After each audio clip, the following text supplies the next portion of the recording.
Bienvenue au Journal de l'Afrique. Merci de nous avoir rejoints sur France 24 à la une ce soir. Des enfants squelettiques à l'agonie. Les mots du président tunisien Kais Saied pour présenter des photos d'enfants affamés à Gaza au conseiller de Donald Trump pour l'Afrique. Le Sénégal mise sur un recrutement record dans les universités pour répondre aux sous-effectifs chroniques. 500 enseignants-chercheurs devraient être embauchés dans les mois à venir. Et en fin de journal, on découvrira un artiste à Mogadiscio qui s'est engagé à libérer la voix des jeunes grâce à la peinture et le dessin dans un pays où l'expression artistique est souvent mal vue. La situation humanitaire à Gaza continue de provoquer de vives réactions à travers le monde. Des enfants seraient morts de malnutrition. Plusieurs ONG humanitaires évoquent une famine de masse. Et en Tunisie, le président Kais Saied a montré des photos de certains de ses enfants morts à Gaza lors d'une visite de Massad Boulos.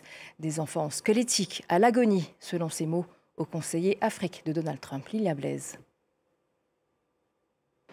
Ces photos, vous les connaissez bien. Un enfant qui pleure, qui mange du sable en territoire palestinien occupé. Ces mots ont été adressés par le président Kais Saied au conseiller Afrique et Moyen-Orient de Donald Trump, Massad Boulos. Le chef d'État tunisien a également dénoncé le crime contre l'humanité inacceptable, selon ses mots, qui se déroule actuellement à Gaza lors d'un entretien diffusé par vidéo sur la page Facebook de la présidence.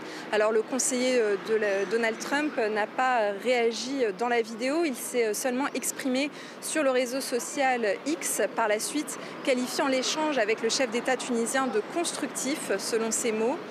Il n'a pas commenté les critiques du président Kais Saied sur l'impunité dont bénéficie Israël, selon les mots du chef d'État tunisien.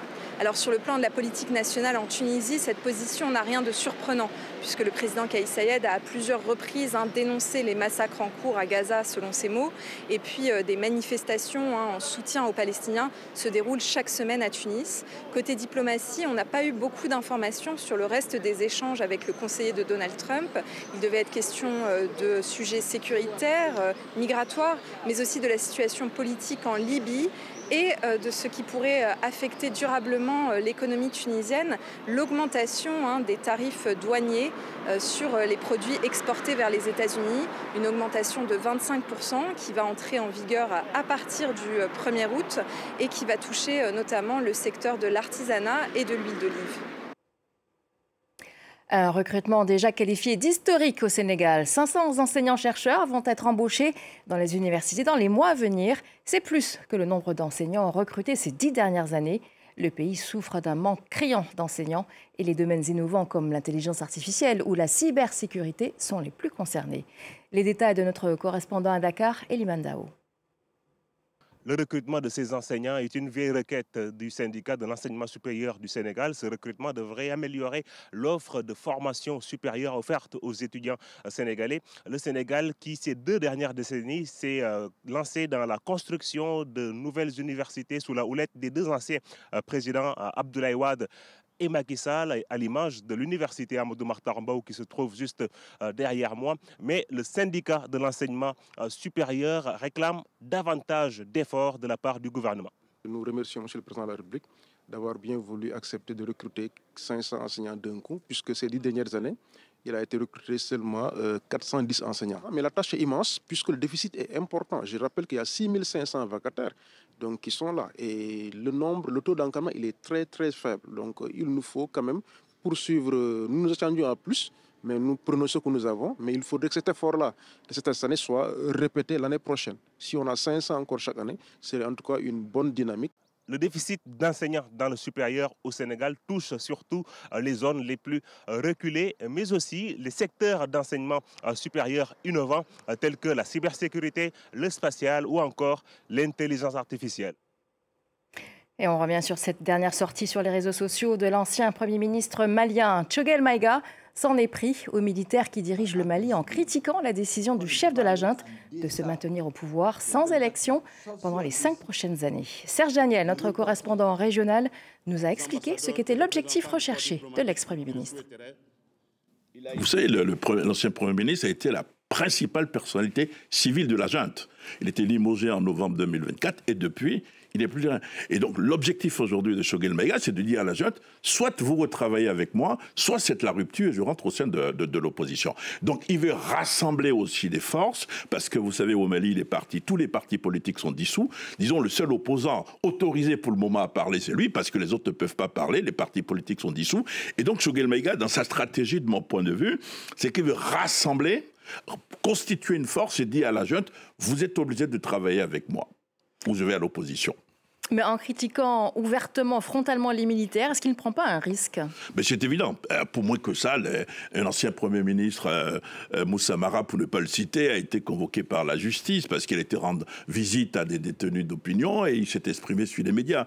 Pour moins que ça, vous avez des activistes qui sont arrêtés. Donc évidemment, il y a ce risque-là, mais l'impression qu'on a, c'est que Choguel Maïga n'a visiblement pas peur de cela. Il est prêt à affronter la junte.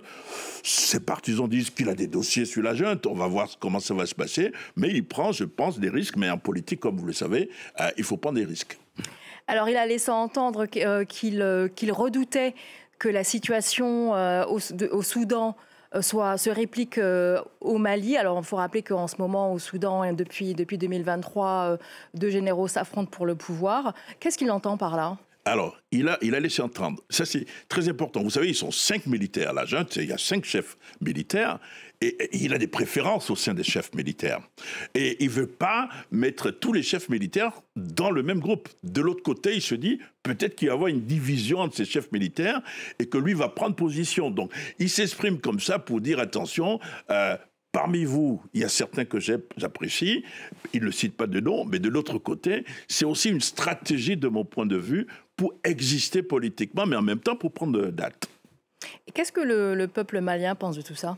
Alors, il me apporte plutôt de l'eau au moulin des opposants. Il n'y a plus de partis politiques au Mali. Je vous l'ai dit tout à l'heure, tout est dissous. Les gens disent, mais il dit finalement ce que nous sommes en train de dire, alors que quand il était avec les militaires, il ne disait pas ça. Donc, bonne arrivée, bienvenue dans les rangs.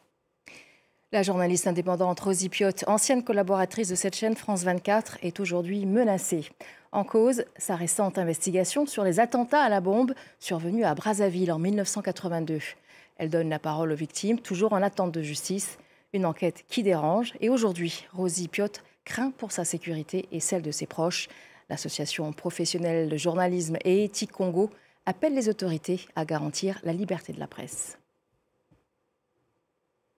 Et cette actualité politique en Côte d'Ivoire, Aouedone Melo annonce sa candidature à la présidentielle d'octobre, malgré les tensions internes et l'inéligibilité de Laurent Gbagbo.